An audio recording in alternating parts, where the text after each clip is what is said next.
was in Y'all are it killing me. at all. Sorry. Hey, it's our Alabama coming out. It's Just so you know. that's 100% it. Pesky. It's pesky. Soundstripe.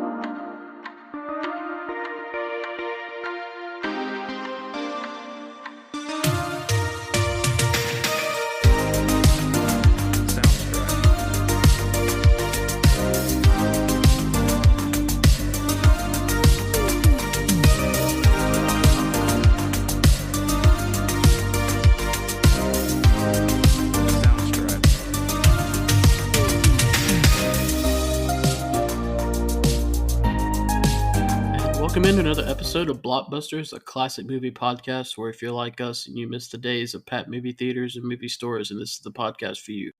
I'm your host, Caleb Suggs. Joining me back this week is co-host Dakota Lowry. And it is great to be back. Let me tell you what. And also Ernie Ferguson.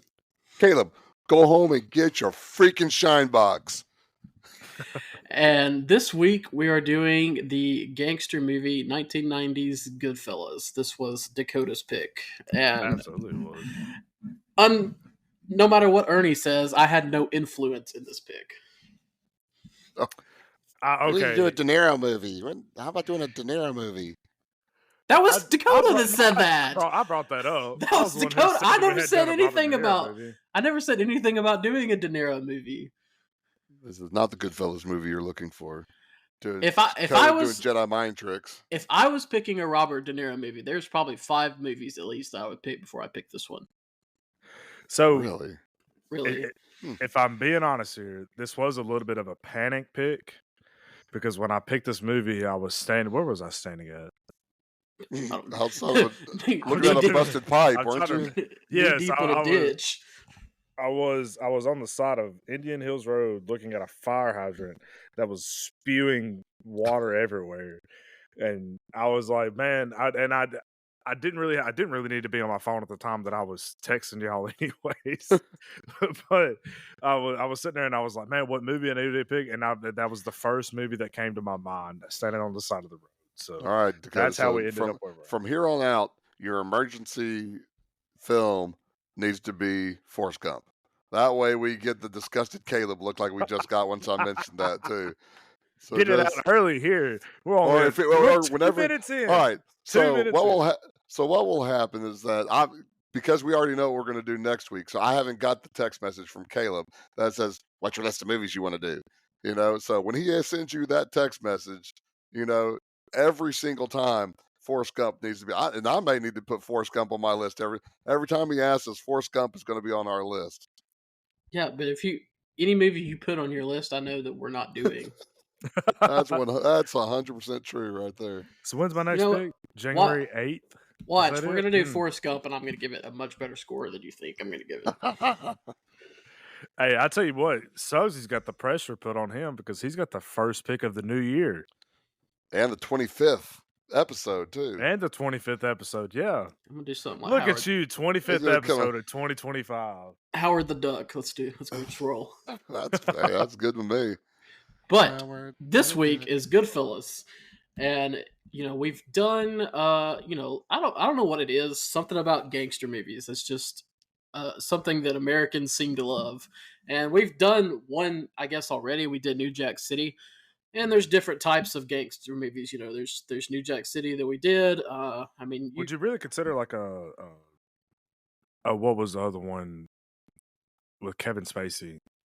The Usual Suspects. The Usual Suspects. It was. I'm going to be honest with you. I was looking at a list of gangster movies, and it was in there. I mean, it is organized crime, but it's not. It's not the mafioso type of. Which is getting to the point that I was going to say. There's different types of gangster. I mean, you can go look Yellowstone, the TV show that's out right now that everybody loves. I mean, that's just cowboy mafia. Yeah. So I mean, people love this type of TV movies, but when it all boils down to it, what people like the most is this 30s to 70s, New York, Goodfellas, Godfather type of gangster movies. Which is right in Scorsese's wheelhouse, being a New York person right there.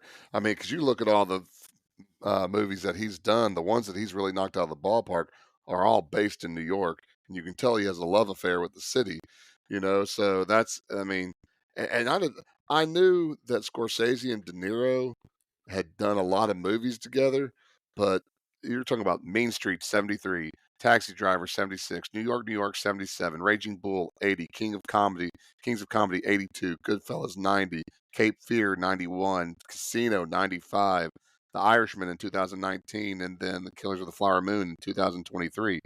I was like, I knew he was like, I knew De Niro was kind of Scorsese's muse, but I really didn't realize how many of those movies that he's been in. And you look at him, you got The Irishman, Casino, Goodfellas, there and Mean Streets also. That's like that. Those are mafia movies, but not like the good. Now this is not like Godfather though, because Godfather we're looking at the top going down a little bit, the peak of the mafia. Whereas here, the Goodfellas, you're looking at, the street soldiers, just the wise guys, the goons type of thing. And and you can see a much different type of film between, um, Godfather, which is, I would say, has at least some redeeming characters in it. You can't find me one redeeming character in Goodfellas. Oh, there's got to be one somewhere, right? Look for it. I don't know of any. I can't think of anything off the top of my head. But the poor guy that just got shot because he wasn't bringing the drink fast enough, or Got shot in the toe. He got shot in the toe and then got shot in the gut. Foot. Then he got back and just got shot in the chest altogether. Yeah, this is definitely we're talking about De Niro, but this is Joe Pesci's. This is Joe Pesci. Yeah. And I'm gonna be honest with you right now. Joe Pesci is not one of my favorite actors. Really? There's just something about. I like the Home Alone movies and what is it, Lethal Weapon 2. I enjoy it, but he's not. It's just not something like, oh, Joe Pesci's in this. I want it, but in this movie, even though he annoys me at some points, he plays the character to a T in this movie. So think about this. In 1990, Joe Pesci has Goodfellas Is it and Pesci? Home Alone. It's Joe Pesci. I've been saying Pesci my entire life. It's Pesci. He doesn't play for the Red Sox. He doesn't have Pesci's pole, but you have him playing this god awful person in Goodfellas, and then it's kind of a wink and a nod to it in Home Alone, and that's one of the things is how many people can pull a bad guy like that where he has comedic timing in both of them, but it was just really weird to see, because parents can go and watch Home Alone, the kids had this guy's funny, but then they're thinking if they've seen Goodfellas, and they're waiting for him to pistol whip Kevin whenever he grabs a hold of him. Well, I would say that pistol whipping Kevin would have been an easy thing to do in that movie, but yeah, Dakota, I'm sorry, I didn't mean to interrupt you. I was going to ask you next. You picked this movie. The whole reason we do this podcast is you're movie illiterate when it comes to movies pre-2000. Movie illiterate. Wow. He's not very wrong. Okay, let's be honest here. So what was your impression? I'm assuming you hadn't seen this before. No, this was the first time I'd seen it. I was very shocked at a lot of the people who were in it. Obviously I knew Robert De Niro was in it going in it, but I didn't really know that Joe Pesci was in it at all. Sorry. Hey, it's our Alabama coming out. It's 100% Pesci. It's Pesci. But I will say, I told my wife when I started watching this that this is a crime movie, and I'm all over it. That is one thing that I found out while recording this podcast is that crime movies I love them. I'll eat them up. I'll watch them every day of the week. Like Kevin Spacey was in a Baby Driver, not too. I think 2019 or something like that when it came out. No, it was about 2017. I know that. Before he got in trouble. The reason I know that is because I was working at the first newspaper that I worked at which was 2017, and the boss at the time told me about 16 times that I needed to go see Baby Driver. Oh Baby my Driver was a goodness. great movie, though. I mean, but he literally every time I saw him, he was Well, like, okay, so we've taken a movie like Goodfellas and we've turned it into talking about Baby Driver. There are people that are cinemaphiles that are just going, okay, these guys have no street cred whatsoever. We're talking about Baby yeah, Driver. yeah, but well, hey, Baby Driver takes some aspects from this. Anyway, I tell you the one thing that really stood out to me this entire movie was I absolutely see where the Wolf of Wall Street got its uh uh uh inspiration from filming them. I mean, obviously, it's Jordan Belfort and all that whole thing, but the actual the way that the story's told, from like Ray Liotta's character coming in and speaking and doing the voiceovers and the stopping and well, hey, well, this is where I knew I wouldn't come back from Florida. Well, this is where I knew that I wouldn't do this. Like Yeah. it gave me a very Wolf of Wall Street impression, and I personally, I really like it. Personally, I loved it. well, all I'm gonna say is, if you're that into crime movies, you're gonna absolutely blow your lid when we do Godfather.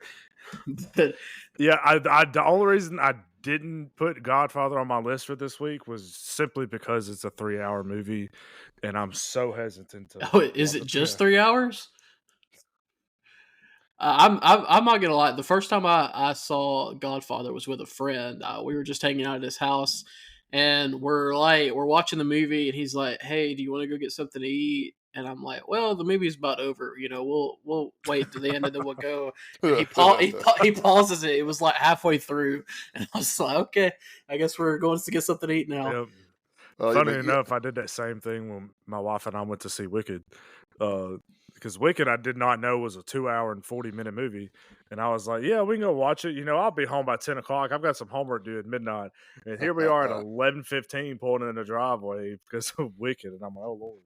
Well, one of y'all talked about this earlier about how, De Niro's in it, but this is a Joe Pesci movie. And that's what I was really surprised with because, I mean, I've seen intense performances by De Niro, and he really sat back in this movie and really let Pesci and Ray Liotta cook a lot in this movie.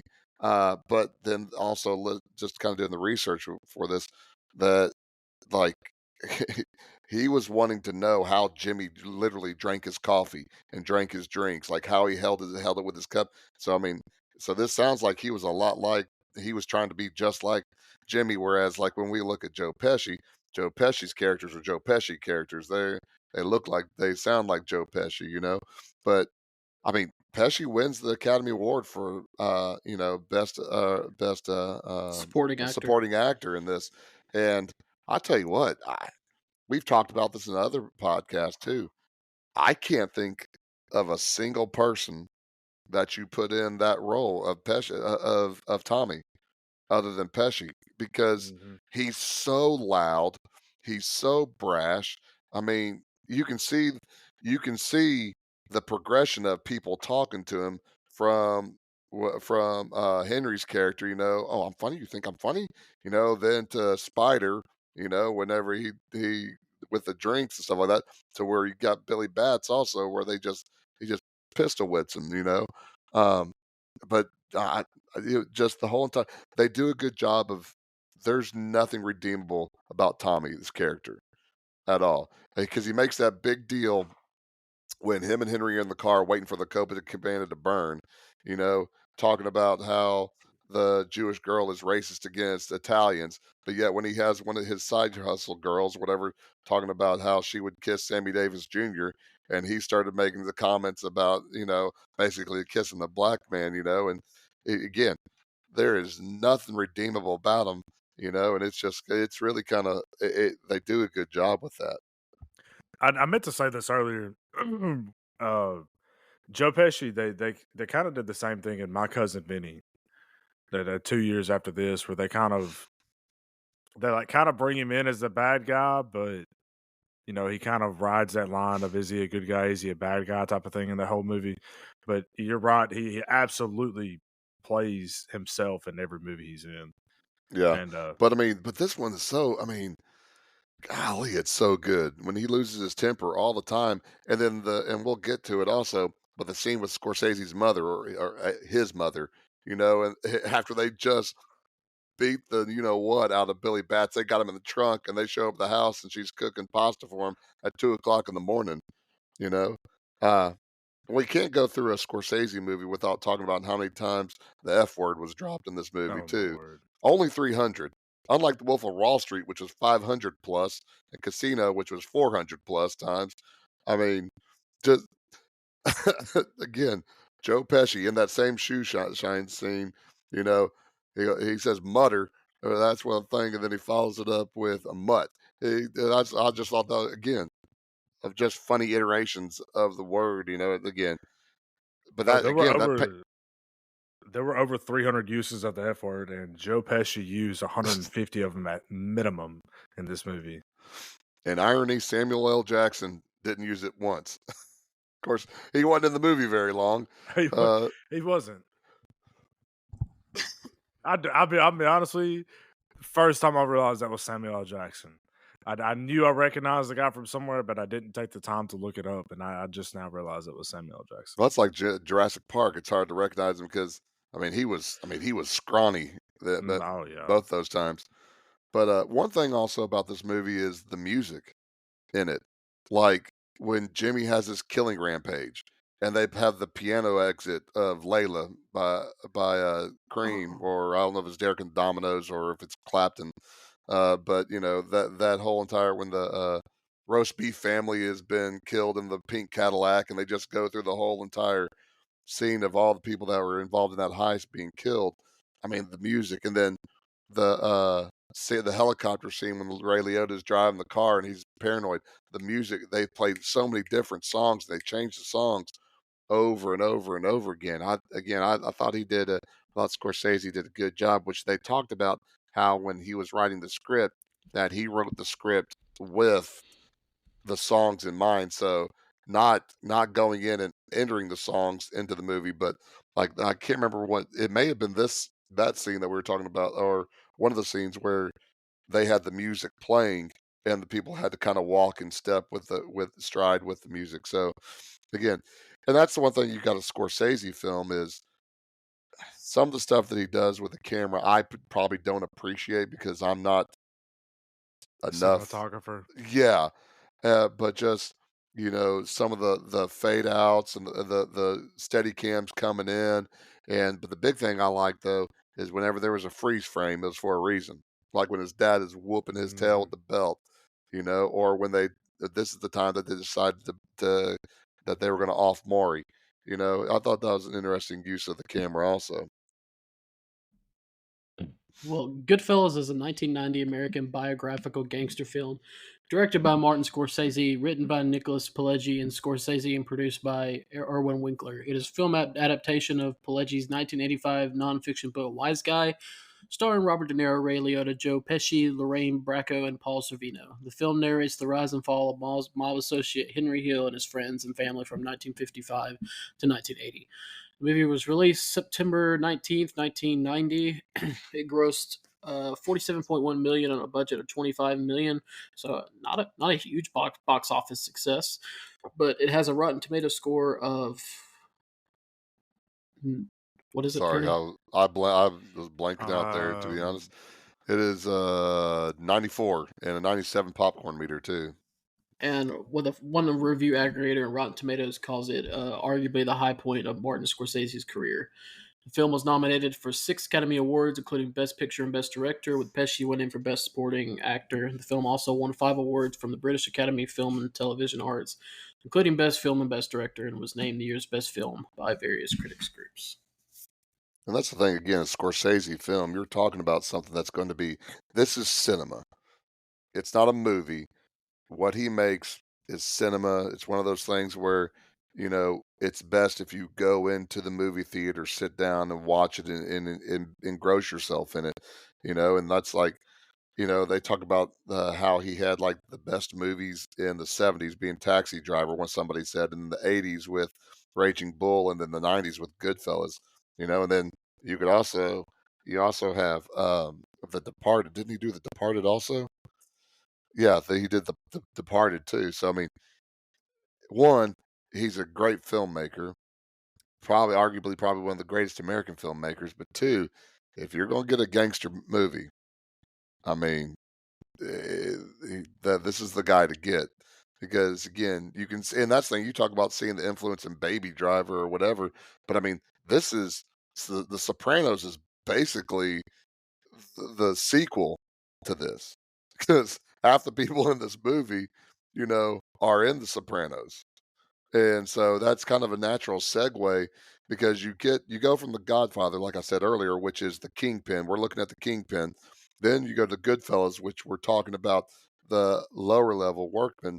And then you go to the Sopranos, which shows you the daily minutia of how the mob works. So, I think that's a natural kind of build out of it.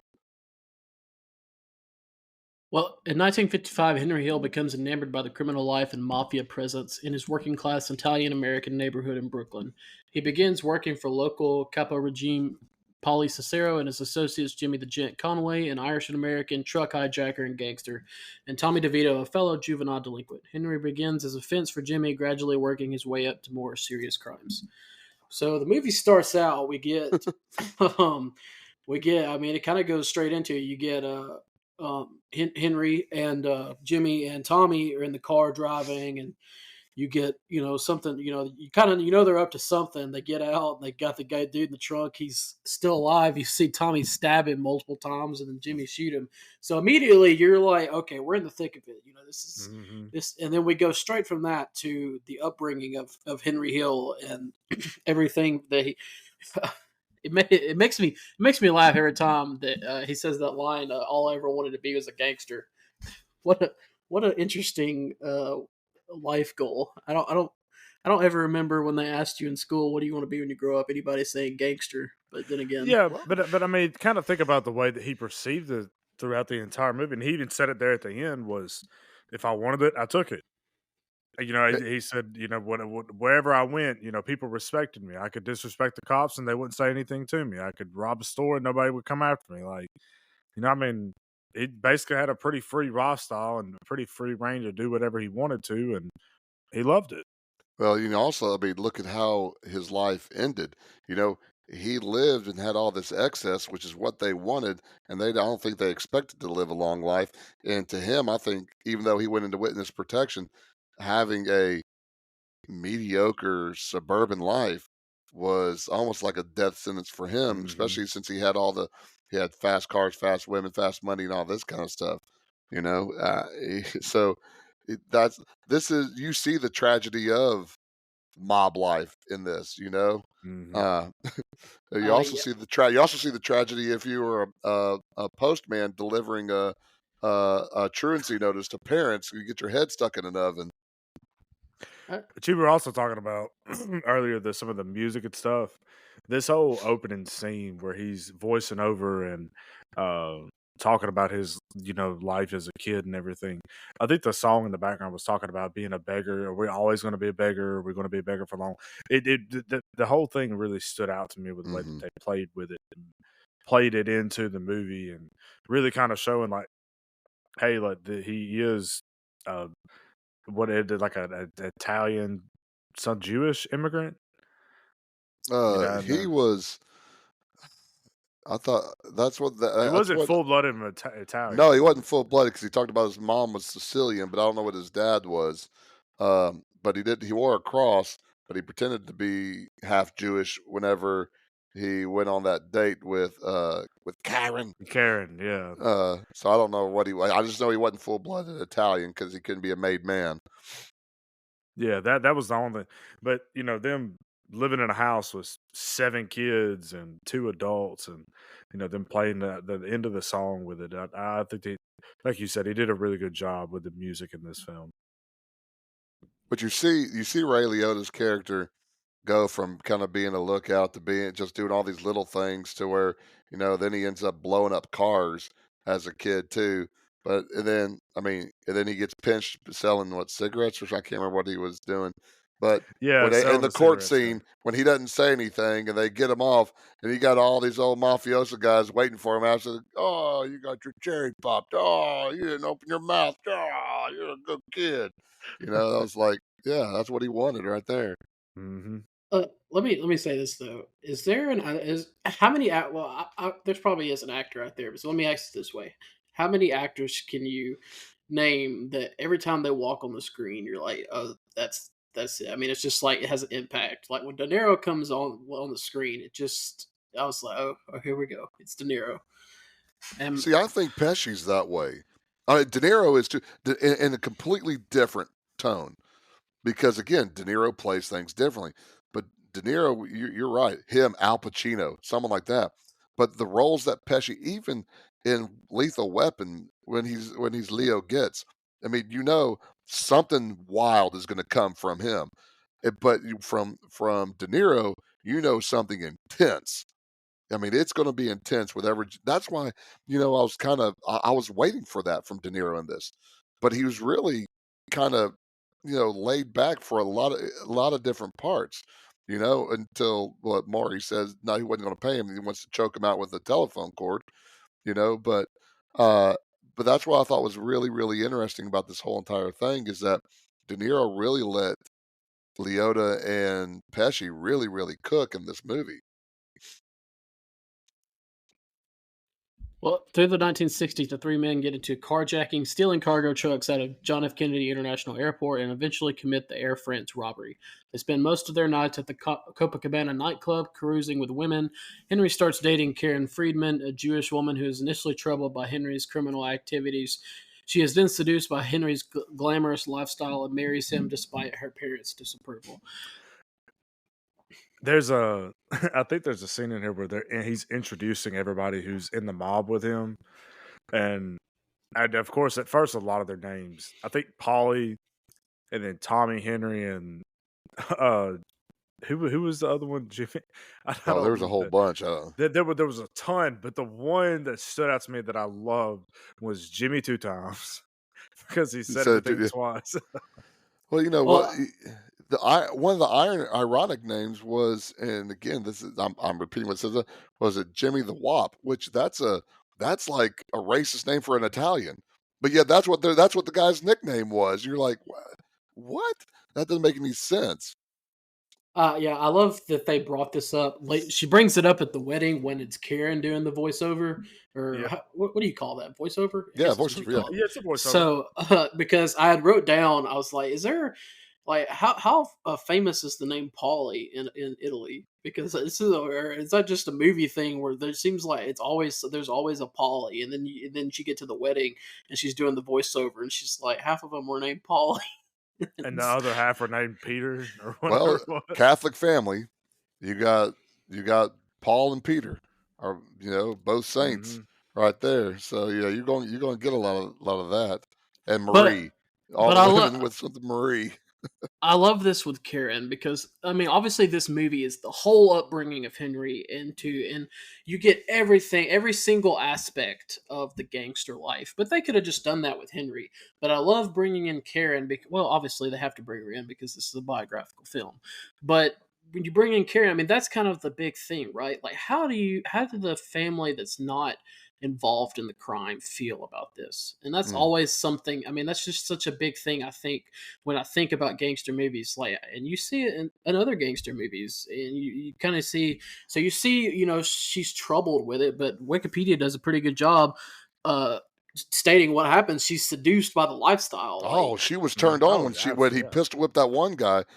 She talked about all of my other girlfriends would run away, but that kind of turned me on when he mollywopped that guy with over and over and over again with And here's the one All thing. for he was trying to grope her, wasn't he? Or That's what it uh, sounded like. Well, I also, thought he was trying to rape her pretty much, but I guess but well, here's the thing I about, think it was leading to that, but she didn't let it get to that. and here's how Ray Liotta played the part. When he's beating the guy, he says on his mother. Well, Ray Liotta, the person's mother, was dying during the filming of this, and so you can kind of see him just kind of channeling that just anger in that whole entire thing, and that was just that was just a fascinating scene right there. But again, but that's kind of led up to this because beforehand, this is also we talk about the "You Think I'm Funny" scene with Tommy and Henry in the Mhm. Copacabana. He comes out, he's, "Oh, you think I'm funny?" And again, Ray Liotta thinks he's joking, and again, Tommy's crazy as all gets out. But I'll tell you another thing about this movie: these dudes laugh, they laugh loud, and they laugh hard. Mhm. It's like, man, I mean, I don't know what the direction that Scorsese gave him about laughing, but Leota in the your funny scene, he was he was going extra with that laughing. And not only laughing hard and loud, they laugh a lot throughout this Yes, whole movie. Oh I mean, yeah. there is a ton of laughter in this movie. More laughter than I would probably think there would be in a gangster movie. And some of these things, I'm like, it's not even that fun. Like some of the stuff they're Yeah. laughing at, it's not. Some of them sometimes they'll say something and they'll be just hee hawing over there, and I'm like, it almost seems like you have to do a cool, courtesy dude. laugh so you don't like offend anybody. Yes, you don't get Yeah. shot. You don't get whacked. Yeah, Yeah. and I what think he here's actually another is a thing funny guy. that was probably kind of some of the good things about the movie was again when Pesci and Leota were sitting in the car waiting for the Copacabana to burn, was just the basic conversations that they were having. It didn't have anything to do with anything other than Pesci wanted to get some, and Leota didn't want to go and help him. I don't want to be a wingman basically, but again, it's just one of those things that shows again the character of I was about to say Leo Getz of Tommy in that case. Uh, but what the weird thing also is how they basically took over the Copacabana. I mean, they basically used the Copacabana, you know, to go out and sell the stuff so the club owner basically gets to go bankrupt because he can't pay Paulie off because Tommy won't pay his bill off, and so they just say, "Okay, we'll take it over. Okay, now it's run its juice. It's in bankruptcy, so now we're just going to burn it." And so that guy gets hosed, and you see that in the Sopranos. You see that also, how they take over businesses and do that. Yeah, I was And then, kind of confused about that whole ordeal with that. Like, I thought he had asked for money from Polly, and then Polly was eventually just intentionally running him dry so that he could just do he an was insurance asking payment. Paulie to make Tommy pay. And so basically what Polly and it seems like what Henry kind of talked about was, well, we'll just buy interest in we'll go, I don't know, 50-50 or whatever into your restaurant, make it a fancy thing. Now you still have to pay Polly, you know, but basically now Polly goes in, the booze you bring in that you pay for, that Dakota pays for, I sell and I make money off of it. And so I'm selling stuff through the back door this whole entire time, that you are buying and you are paying for, and you still have to pay your hush money or your protection money the whole entire time until it's run dry, and then that's when they just say, "Oh, you're host," and then he probably ends up, you know, butchered in the middle of the field, and then they have to come pick his body up Yeah. again some other time. So I think that's what confused me is because they were like, they were buying. He said they were buying like, a barrel of whiskey or a pack of whiskey, whatever, $200 at the front door, but then selling it for $100 at the back. Like, I don't know. I guess that part of the movie confused me a bit more than I might have been overthinking it. I'm using your Very money. likely. I'm using your money to sell it for cheaper out the back door, but that money's going to my pocket. I got you. Okay, It's the gangster life, Dakota. Yep. makes Well, perfect sense, right? Yeah. in 1970, Billy Batts, a made man in the Gambino crime family, recently released from prison, insults Tommy at a nightclub owned by Henry. In response, Tommy and Jimmy beat, stab, and fatally shoot Billy. Realizing that the unsanctioned murder of a made man would invite retribution, Jimmy, Henry, and Tommy bury the body in upstate New York.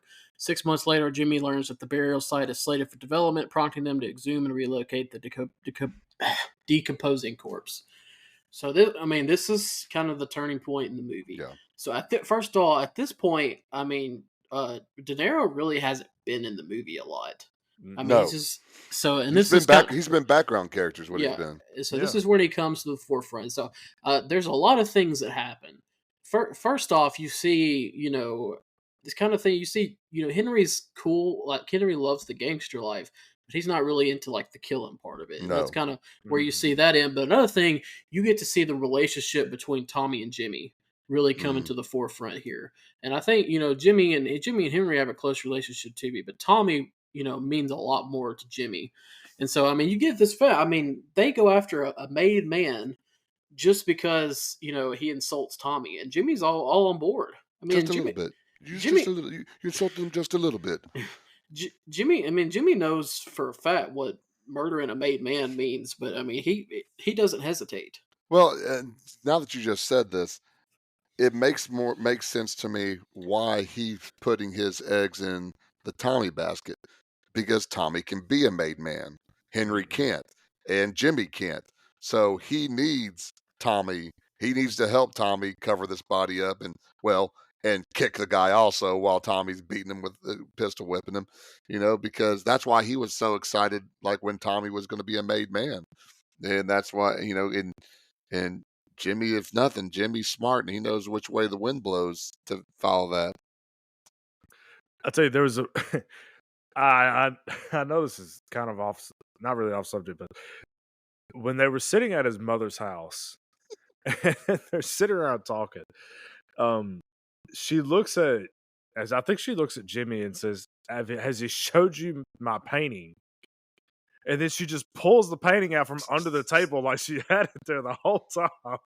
And I'm like, were you just like sitting there waiting with this thing on standby? I'm like, what are we doing here? She Like, wants to show off her very beautiful painting. What's so wrong with that, it was a Dakota? great painting. I was just so confused about how she hid a 3x2 painting under Oh, the table for so long. what about how insulting it would? I can't imagine going to an Italian mother's house at 2 o'clock in the morning. She makes sauce and she makes pasta for you, and you put ketchup on it. Oh And yeah. the way De Niro poured that ketchup out I mean, he was like rolling it. I don't know. I've never seen anybody do that. That was a madman right there doing that. Man, that makes me think though. Not with ketchup, but I wish I could have like real Italian food. And there's just nowhere around here that you go. Not in the state we live in. But I would kill to just go to have some authentic Italian food. It This gets is kind of off Yeah. subject, but now no, I'm yeah. Oh no. I see it on TikTok. There's like I can't remember what her name is. It's some grandmother, whatever, but she makes like homemade pasta and sauces and stuff, and it looks absolutely just phenomenal. But the best we're going to get's Olive Garden. Well, I mean, we went to New York one time, and there's somewhere around Times Square that we went. Again, it may or may not be a tourist trap, but they kind of did things family style, and they brought this food out, and man, it was fantastic. Yeah, I want to taste some grandmother's sauce in the pasta. I want to try some of that. It'd be good. Um, but the crazy thing about it, going back to that scene with Scorsese's mother, is that was all ad lib. They were basically for her. He just said, treat them like like they're home and like you're your son, And so she, not an actor at all, and she just goes in and it's like a typical, what happened to your shirt? Oh, I can't go to sleep. I get to see him. I'll cook for you. It was good to see that. In 1974, Karen harasses Henry's mistress, Janice, and threatens Henry at gunpoint. Henry moves in with Janice, but Polly insists that he should return to Karen after collecting a debt from a gambler in Tampa with Jimmy. Upon returning, Jimmy and Henry are arrested after being turned in by the gambler's sister, an FBI typist, and receive 10-year prison sentences. To support his family on the outside, Henry has Karen smuggle in drugs from Pittsburgh, which he sells to fellow inmates. They should have just fed the guy to the alligator or It was a crocodile, whichever line. one. It was a line. So has he already gone to jail once? Is this when he goes to jail with Paulie? This is the first time. This is when he goes to jail with Polly. Yeah. The whole entire jail, Well, again, that's another thing. You see what Henry went through in jail, but they talked about Jimmy going to Atlanta. And this is where, when Jimmy gets out, Jimmy is I think he starts to become more violent than he was beforehand, because just watching how Jimmy was early in the movie, he was giving everybody $100 bills, this and that. At the end of the movie, he was trying to get all the money for himself. So there is a change that happened in Jimmy. But yeah, Paulie sitting there slicing that garlic with a razor blade, that was just like, that's crazy, Making the pasta. They're in like what looks like an apartment. Joe don't look so bad when you're doing it in the mafia, apparently. Apparently, yeah. How you get connections high up like that, I don't know. Is this when Karen pulls the gun on Henry? Yeah, I think so. Yeah. I think no, yeah. This was when he was laying in the bed and he wakes up with the gun in his face. It's Karen, I love you. I love. I mean, he's in that calm voice, and that gun. Let me tell you, Henry is 100% a gaslighter. 100%, he gaslights every single person he talks to, and Karen is number one on his list for this. That was one of the things that I noticed. I was like, I think you could say that about all the gangsters, at least in this movie. I think I can too, but like he's sitting here talking to her, and I think one of the comments he made, and I wrote it down, was "It's all in your mind."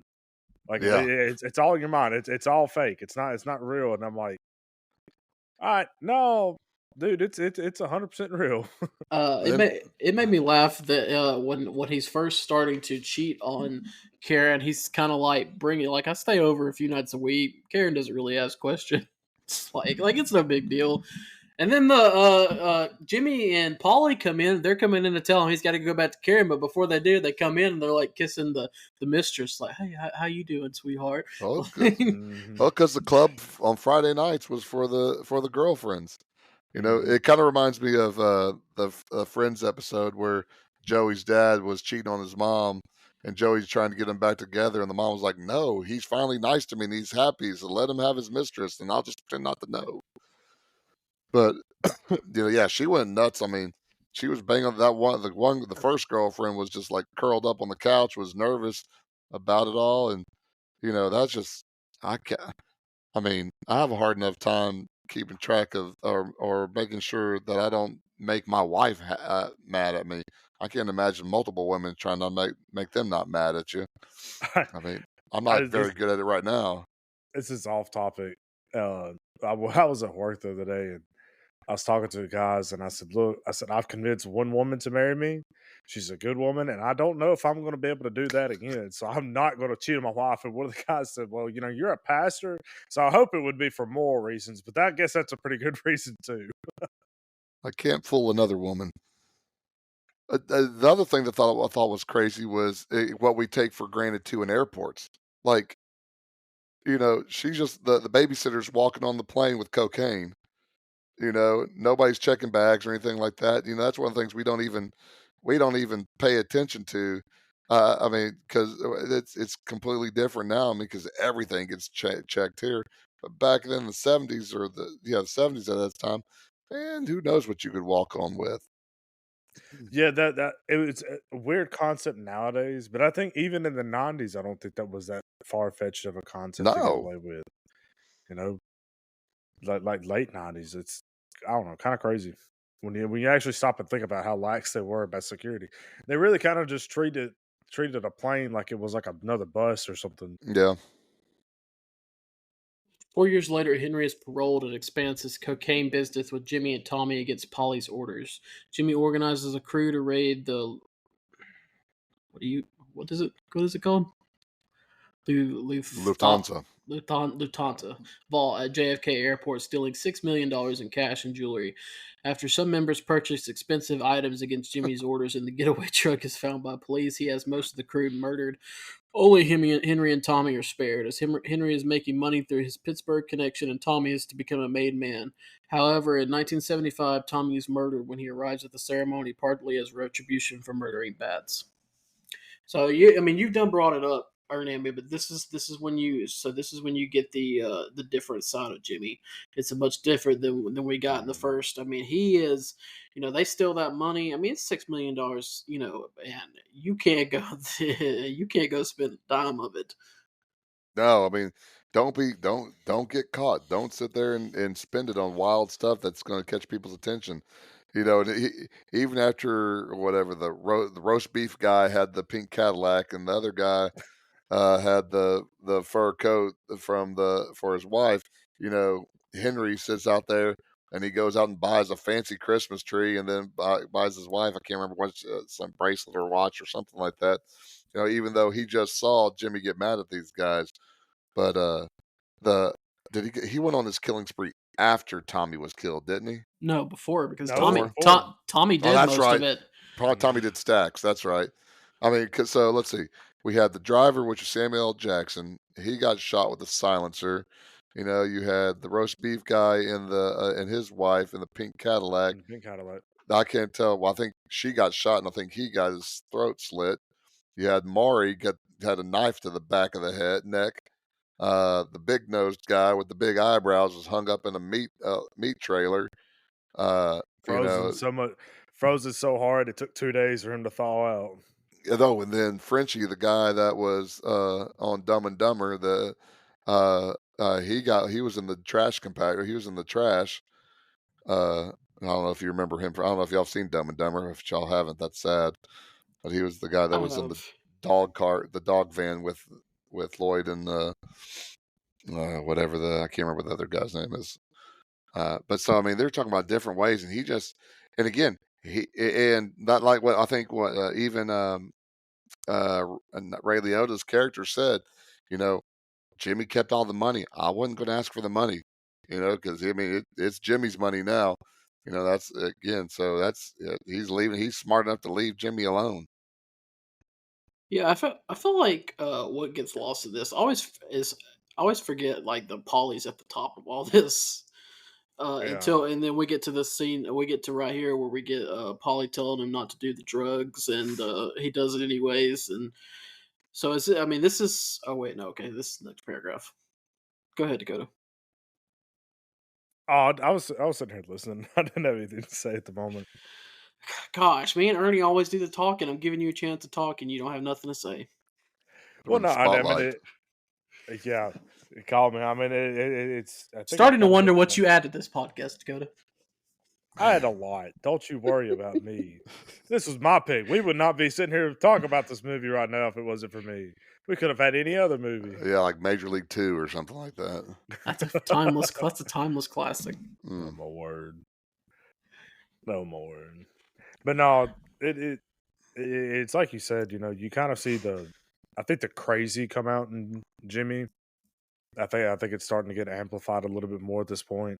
And then even with Henry, Henry was already on drugs at this point, wasn't he? Yeah, if you learn G Money from New Jack City, don't take your own product. Don't take the product you're selling. It's going to lead you into bad things. And then him and the new girlfriend, who he put up like 2 blocks away from his house. She was doing all the legwork. She was doing the work cutting the cocaine. And that's what it kind of makes me question his intelligence a little bit, because you could run all these schemes, you could do all these things, and he set up the whole the $6 million, or that he didn't, but Jimmy was the mastermind behind it. But he doesn't have an education. He was skipping out on school. That's why they had to beat up the post office man, because he was skipping out of school to go work for the mafia. But still, man, you just had your wife hold a gun to your face and tell you to break up with your girlfriend, to leave it all alone, and then you move your new girlfriend in 2 blocks away from you in an apartment. I mean, I feel like at least in this movie and probably other gangster movies, I mean, they're just doing things the way they want to do it, and they're not really thinking about the consequences. Even though consequences may come, they're it's still it's the live in the here and now. It's live in excess, and it doesn't matter. And again, what's the girlfriend going to complain? Because he knows he can have her shot. He can find another mistress that'll live high on the hog too. So that's but the biggest thing you got to worry about is like women scorned. You Yeah. dancing a nasty dance there. And Joe Pesci dies in only the way that this Joe Pesci character could die. Him walking in that room and saying, I mean, he was walking in, and he's about to be made, and then just bow. I was like, holy cow! I don't know. But the realization of when he walks in the room and he realizes what's about to Nobody's in happen. there. Yep. Uh, Oh, pow! Just man, that was, and then De Niro just going nuts on the. You see De Niro go nuts on the phone booth too. But yeah, that was a really good part with the whacking of Tommy.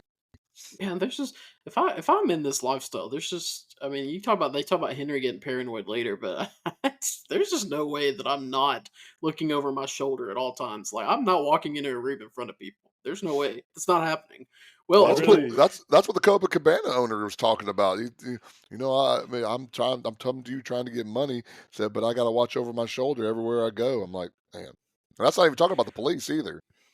Yeah, we can we can all stand here outside this door. I'm not going to be the first one walking in that room. But by 1980, Henry develops a cocaine habit and becomes a paranoid wreck. He sets up another drug deal with his Pittsburgh associates, but is arrested by narcotics agents and incarcerated. After bailing him out, Karen explains that she flushed $60,000 worth of cocaine down the toilet to prevent FBI agents from finding it during their raid, leaving them penniless.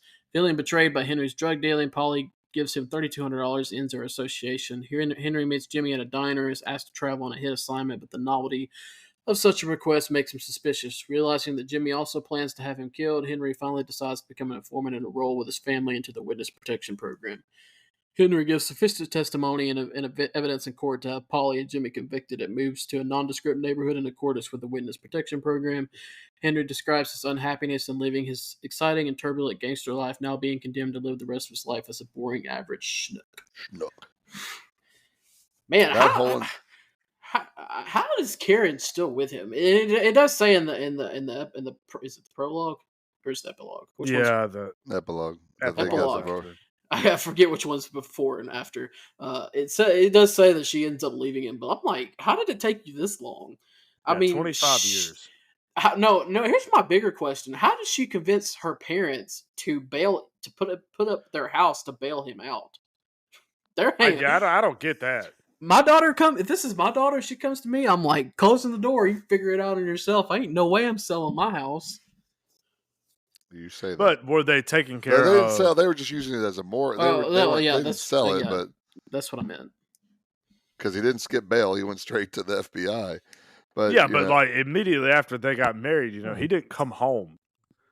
That was their big thing. Like he didn't come home. What kind of man does that? Yeah, what kind of man does that to his new wife or whatever? Like, he didn't come home, and they obviously didn't like him from the beginning. The whole day though, with him being him, man, be following. This is probably my favorite part of the movie. Just him looking for that helicopter and just all the things that he's doing on this day, because it's so random. It's like, I have to cook dinner and it's like, hey, and he's calling, like, make sure you stir the pasta, and all the while they're trying to get the drugs, and I'm like, why are we worried about pasta right now? And then just every time they look, it's like, you see it? You see the helicopter?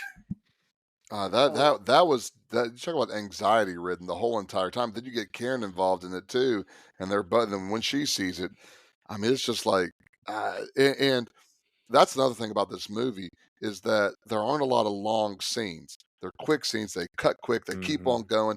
Now this is where you get, well, again, it's a good job of, if you want to describe how somebody is on cocaine, this scene is good. You have the paranoia. You have the way he was driving like a bat out of Hades, and just the quick cuts of the movie just going on, and then the music changing also constantly. And it did a good job of just really showing the paranoia that Jimmy had. And then when he finally gets pinched, he's just looking at all these people come in. He's like, he knows he's screwed, And then, he goes and asks for Paulie, and Paulie gives him $3,200 and see ya. And then the last part that I thought was Jimmy going to kill Karen? That's the question that I had, was because she was walking down the road to the corner, and I was sitting there thinking the whole time, like, she's going to get whacked at any moment. Somebody's about to just pull a gun out and just shoot her in between the eyes and go on about their day. At least she was self-aware. Yeah. Oh yeah. I mean, because he was being weird. Those guys all of a sudden said shh whenever she was there. It's like, I mean, I was like, no, surely Jimmy's not going to kill her. But I mean, yeah, Jimmy would kill her. But that's why that was one of those questions I was always wondering: was Jimmy truly giving her those dresses, or was Jimmy trying to kill? Was Jimmy going to kill Karen? Most likely going to kill her, but it's left up to interpretation. So you can do that whichever way you like. But I would say most likely yes, he was going. Yeah, to because kill it her. sounded like he was setting up Henry also when they met in that cafe, and he was wanting him to, I guess, off that one guy that was a rat. Well, yeah, that's the whole Yeah. thing. Like that's the whole reason he goes to be an informant, because he's like, he never gets me to do this. Like, Yeah. and it's just Yeah, he never sends me to Florida. I knew I wasn't ever coming home from Florida. I think the big thing that kind of stood out to me through this whole movie is I really feel bad for Henry's kids. I mean, think of everything that they've just seen, because she takes them with her to go see Janice, like the mistress or whatever, and sees them threatened. He sees them fighting all the time over this. There's clearly drugs all over this house that have been hidden. His parents come in and both of them get arrested by the police. Like, there's search warrants on a weekly basis when they come in, and she just smiles, offers them tea, and then goes back to watching TV or whatever it is. Like, it's got to be a rough life for these kids that they're living growing up. Yeah. I just think it's funny that they were sitting there talking to the witness protection guy, and they're like trying to put in requests, like, I'm just never gonna see my parents again, like, and just doing all this stuff, like, we're like, I gotta live somewhere not cold, and like, bro, like, you're in no position to be making any kind of demands. Yeah, I also think it's ironic because now just looking at this also, that Henry Hill was part Irish and part Italian, but yet the last word that he uses was a Yiddish word in schnook, which his wife was Jewish. So I thought that was kind of weird. So okay, so the end when he's testifying and he stands up and starts walking the court and starts walking directly into the camera, I didn't particularly like that. I didn't really like that. No. It kind of gave me like a Ferris Bueller's type of vibe, and I just. And He then stood up, and I was like, I was like, first what are you off, doing? everybody, like, the judge would immediately tell you to sit down. Yeah. The judge, because you're on stand. Like, it's not like you can just get up and go and do whatever you want to. And then also after he says schnook or whatever, then it has Tommy come up and shooting that gun. I was like, okay, I need somebody smarter than me talk to me like I'm a fifth grader. And what was the point of that? Because I didn't understand that either. Yeah, I didn't really get that. If you're looking for somebody smarter than a fifth grader, you're not going to find it on this podcast. Exactly. No. Jeff Foxworthy would have us on that one. You're smarter than a fifth grader. All right. Well, that puts us to the end of the reviewing, or I always say reviewing. I don't even know what you call it. The reading portion of the podcast. The rating? Reading. Like reading. I can with full confidence say, my wife, while she has seen some of the movies that we do talk about, she does not watch the movies that she hasn't seen. Like, there's no chance in this world that she's about to go watch this movie, Goodfellas. So, I think I would call it I don't know if I don't know, a reading or a reviewing part of it, like, because we kind of give out the whole plot while we do it. I don't know. Is she gonna listen to this episode since she hadn't seen it? Yeah, she listens to every episode. She's a diehard listener. She really is a She's diehard fan. Yeah. She's got a Blockbusters podcast tattoo on her left arm. What would that be? What in the world would that be right there? All she needs block on one bicep and Buster on the other one. Just, Well, all right, time to move on to our. We're gonna rate it. We rate it. So first time listening, we rate it from 0 to 10. We have our 5 groups that we put them in. 9 to 10 is a blockbuster, which means a must see type movie. 8 to 9 is popcorn worthy. 6.5 to 8 is cult classic. 5 to 6.5 is matinee only, and anything below 5 is straight to video. We have not yet had any movie in our 22 episodes rate below a 6.5, so we haven't had a matinee only or a straight to video. Don't imagine we're gonna have another one. We're not. I don't imagine we're gonna have one this time, but we'll see. Dakota, since this is your pick, I guess we'll let you go first. I will say we almost had a matinee only pick this week, but I couldn't find it for free anywhere, and that was the only reason we didn't have it. I'll be honest, if I had been on this podcast last week and I'd had the full hour to sit here and think about what I was going to do, I probably would have ended up picking it. But getting back to this film, like I said at the beginning of the podcast, I have found a newfound love for crime movies. I don't really think it's like a true crime thing, even though this is based on a true story. I there's just some, I think, fascination that I maybe have with it. Maybe like one of those lifestyles you never have.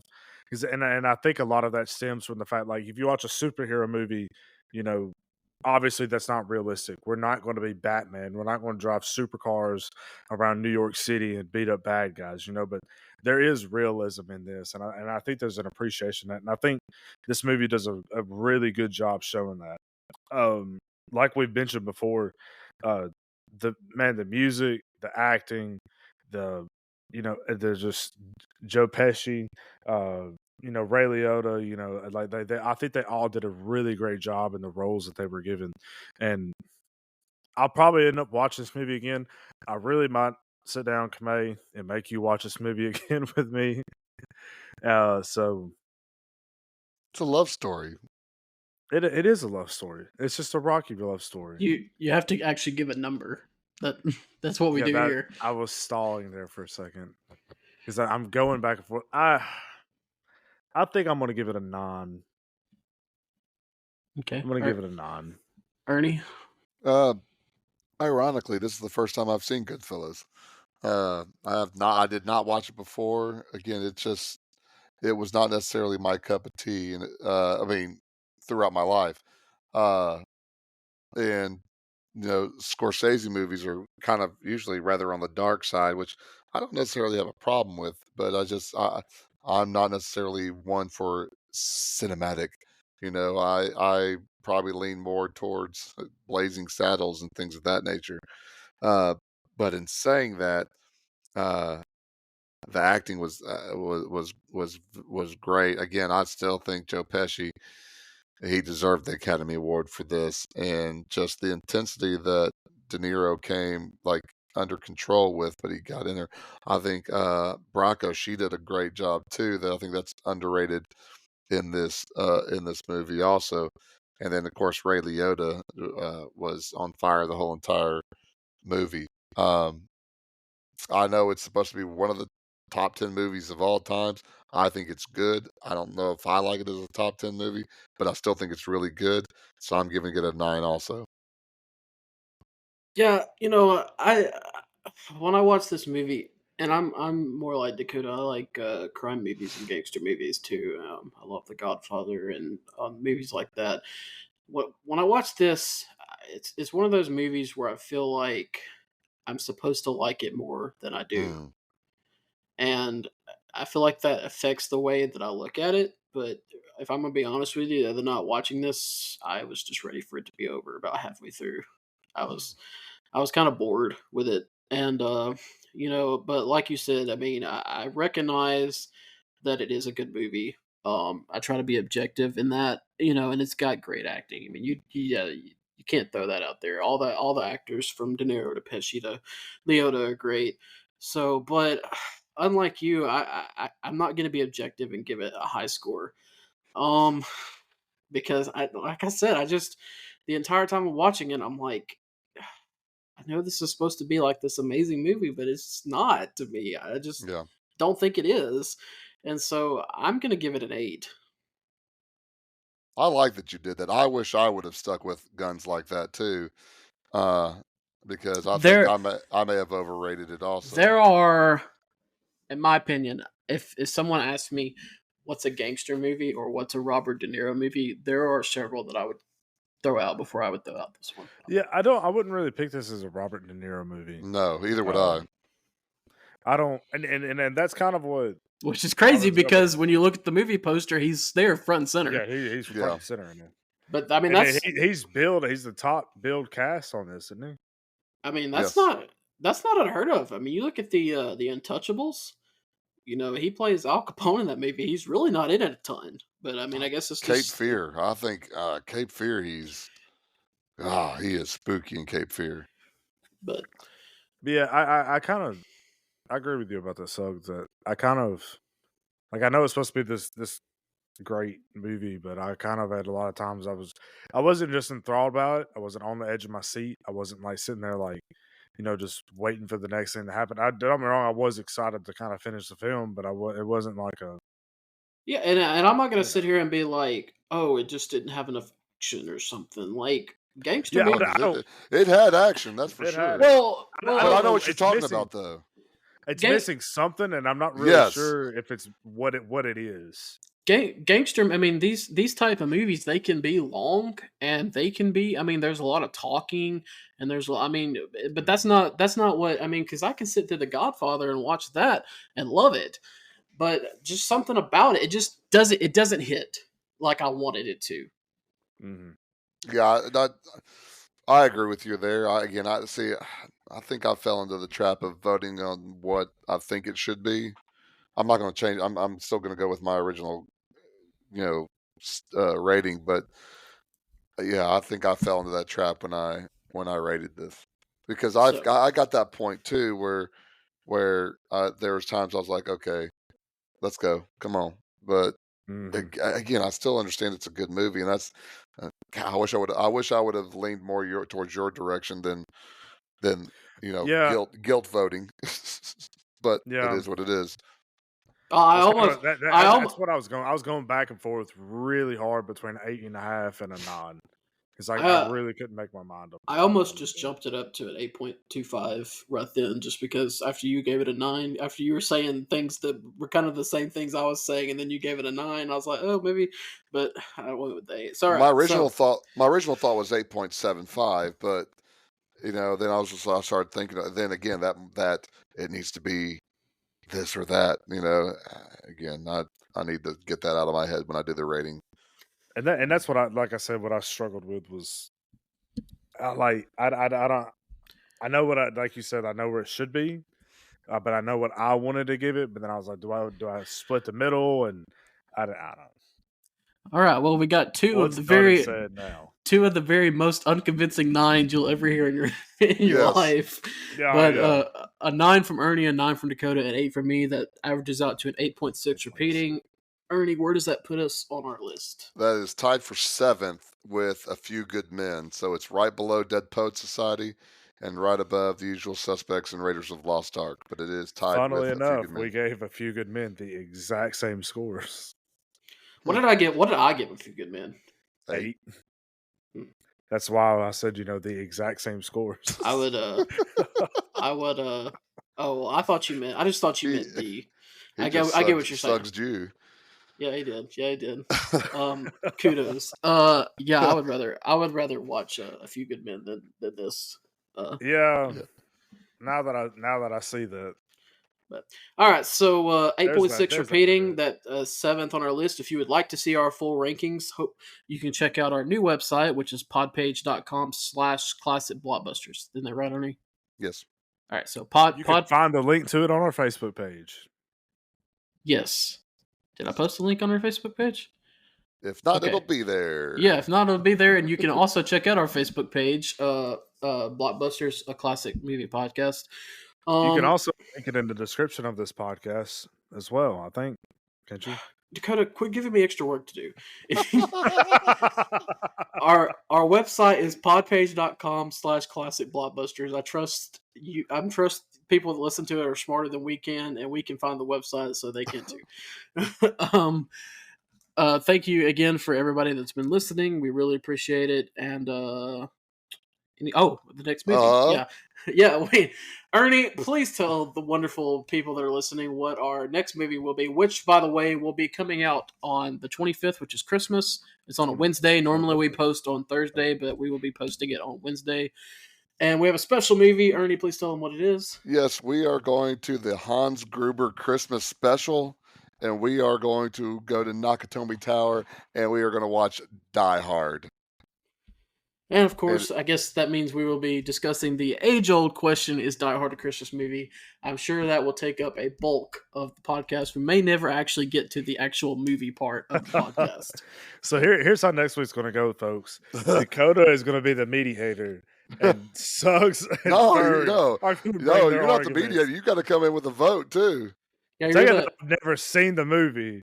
I think that might be the decider. Yeah, you'll be the tiebreaker. We're not going to tell you what our stances are, but not that you can figure that out by what we're saying at all. Me and Ernie have opposite opinions on the question. Back. Sorry, the dog's knocking the box stand over. I'm interested. I think I told you off record. I mean, off record. Off record. I thought that's what I told you. Stuff was off record. That's my journalist coming out. Off podcast last week that when I watched this when I was younger, I didn't think a lot of it, and then I watched it about 6 months ago, and it was better than I thought. So I'm interested to watch it again and actually try to think it through like a rating, what it'll be. Because for most of my life, I grew up thinking, I always said this was overrated. Now, again, when I say that, I always tell people when I say overrated, it doesn't mean bad. I just mean not as good as people think it is. But I'm interested to go back and watch it again and see what I think this time. But the whole Christmas thing, we'll get to that. I'm excited to see it for the first time. I'll tell you about the most interaction that I have with it is what is it? Brooklyn Nine-Nine.